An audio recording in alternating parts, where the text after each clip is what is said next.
नमस्कार सर्वांना.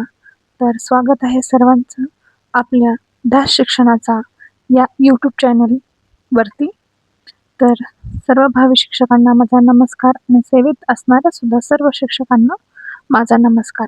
तर आपण थंबनेल पाहतच आहात की सीटेट एक्झाम नोटिफिकेशन आउट झालेलं आहे आणि सेवेत असणाऱ्या शिक्षकांना ही दुसरी सुवर्ण संधी आहे. दुसरी सुवर्ण संधी म्हणजे पहिली तर TET आणि दुसरी म्हणजे CTET. तर चला पाहूया आपण काय माहिती आहे ती पुढील प्रमाणे. तर बघा, आपलं सीटेटचं नोटिफिकेशन तसं 24 तारखेला झालेलं होतं. व्हिडिओ बनवायला थोडा लेटच झालाय, पण ठीक आहे, काही हरकत नाही.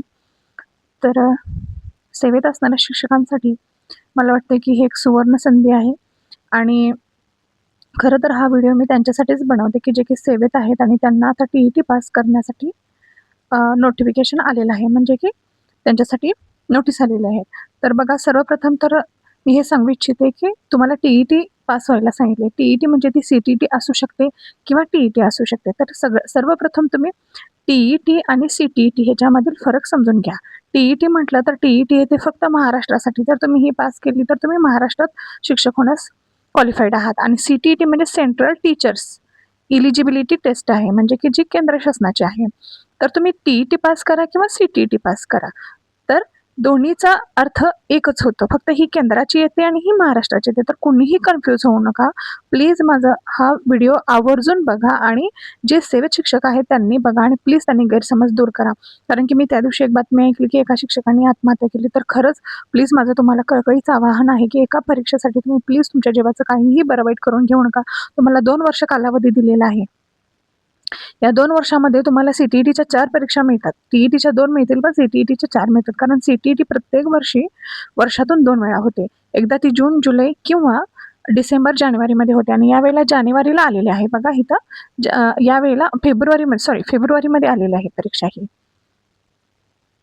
इथं तुम्हाला तारीख दिसेल 8/2/2026 ही परीक्षा आलेली आहे. आता तुमचा दिवाळीनिमित्त जरी काही अभ्यास झाला नसेल, थोडाफार झाला असेल, ज्याने फॉर्म भरले त्यांनी TETची एक्झाम देऊन टाका.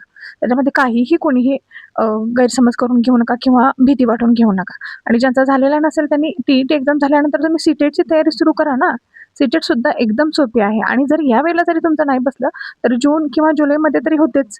त्यावेळेला तरी बसेल किंवा नंतर तुमची TET सुद्धा येणारच आहे नोव्हेंबरमध्ये. त्यावेळेला सुद्धा तुमचं होऊन जाईल. त्याच्यानंतर सुद्धा तुम्हाला एक TET भेटणार आहे.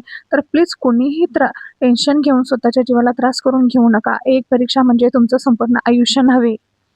तर प्लीज माझं कळकळीचं सांगणं आहे की तुम्ही TETचा अभ्यास झाल्यानंतर CTETचा सुद्धा अभ्यास करा आणि CTETचे फॉर्म सुटल्यानंतर तो सुद्धा फॉर्म फिलअप करा. तर बघा इथं दिलेलं आहे आपल्याला CTET कधी होणार आहे. तर CTET 8/2/2026ला होणार आहे, म्हणजे 8 फेब्रुवारी रविवारी केंद्रीय शिक्षक पात्रता परीक्षा ही होणार आहे. याचा सुद्धा 1 आणि 2 पेपर असतात आणि ही परीक्षा 132 केंद्रावरती घेतली जाते. आणि ही परीक्षा पुणे या ठिकाणी घेतली जाते आपली परीक्षा. आणि ही परीक्षा ऑफलाईन असते, पण त्यांनी अजून इथं काही तसं नमूद केलेलं नाहीये. तर बघूया आपल्याला या संदर्भात पुढील माहिती काय मिळते. तर प्लीज प्लीज प्लीज सर्व शिक्षकांनी समजून घ्या की तुम्ही TET सुद्धा देऊ शकता. तुम्ही TET क्वालिफाईड झाला तरी चालेल, तुम्ही CTET क्वालिफाईड झाला तरी सुद्धा चालेल. तुम्ही CTET क्वालिफाईड झाला तरी तुम्ही सेवेत राहणार आहात आणि TET जरी क्वालिफाईड झाला आहात तरी सुद्धा तुम्ही सेवेतच राहणार आहात. तर प्लीज माझी विनंती आहे सर्व शिक्षकांना, सर्व शिक्षकांना कोणीही टेन्शन घेऊ नका. तुम्ही एक शिक्षक आहात. सुजाण नागरिक घडवण्याचं, सुजाण विद्यार्थी घडवण्याचं कार्य तुम्ही करत आहात आणि तुम्ही सुद्धा एक शिक्षित आहात. तुमच्या पाठीमागे तुमचा परिवार आहे, तुमची मुलं आहेत, तुमची पत्नी आहेत.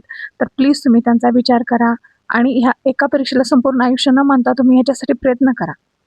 आपण विद्यार्थ्यांना अपयश आल्यानंतर त्यांना यशाकडे कसं जायचं हे आपण त्यांना सांगत असतो. तर तुम्ही सुद्धा एक शिक्षक आहात, तर तुम्हाला इतरांनी सांगण्याची गरज खरंच नाहीये हे मला वाटतं. आणि सर्व शिक्षकांना माझ्या या परीक्षेसाठी हार्दिक शुभेच्छा. व्हिडिओ आवडला असेल तर लाईक, शेअर, सबस्क्राईब नक्की करा. थँक्यू.